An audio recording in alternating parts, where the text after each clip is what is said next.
basically last year I was still recuperating from injuries from the previous year. It was severe bicep injury and shoulder injury, and they were still giving me some trouble for most part of last year, so I didn't get a full year's training in last year, although I was very pleased with the condition that I came in, improvements in symmetry and so on. Whereas this year I've had no really serious injury problems, so I've had a whole year to train for the contest. So I'm definitely looking to be improved on last year. Hopefully the same condition, probably 3 or 4 pounds heavier, quality muscle in all the right places, which is going to make a big difference to the overall appearance. So I'm pretty happy with the way things have gone this year. For me, if anything, the drug testing as far as the diuretics going is an advantage, because the way I prepare for a contest is always being to be basically ready for the contest from around 2 weeks out. I come to train usually at Bev Francis's Gold's Gym in New York, and everybody can tell you when I come in 2 weeks before the Olympia, I'm basically the same shape and around the same weight that I would be on the day of the contest, so I never had to take any extreme measures to try and drop weight, to drop water weight at the last minute. So if anything, the whole testing thing is something in my favour, to my advantage.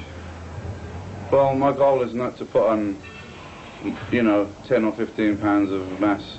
I think that's not a realistic goal now. The days of doing that are gone by. Now I'm just hoping to make small improvements, perhaps a little bit heavier, a little bit improved in one area or another area, better condition, so on. I think it's a mistake at this point to try and put on 10 or 15 pounds. I think that's going to, if you try and put on 10 or 15 pounds at this stage, it's not going to be quality muscle, and that's not going to enhance your appearance. Whereas if 2 or 3 pounds of quality muscle in all the right places is going to make a dramatic difference. So everybody's, chasing the numbers game, trying to get bigger and trying to get heavier, because they think that's why Dorian Yates wins. And I've always said that's just, size and body weight and so on is just one of the factors. It's a complete package that wins the show. So you've got to have size, yes, that's very important, but you also got to have condition. You've got to have proportion throughout the different muscle groups and so on. So people should be thinking about that rather than solely just coming in bigger. And as far as the body weights, I think sometimes it's a little bit exaggerated anyway. A lot of people seem to be, all of a sudden coming at 260 or 270, and they don't look a lot different from a few years ago when they were claiming to be only 240. So I think sometimes the body weights are exaggerated, and I don't really get caught up in that.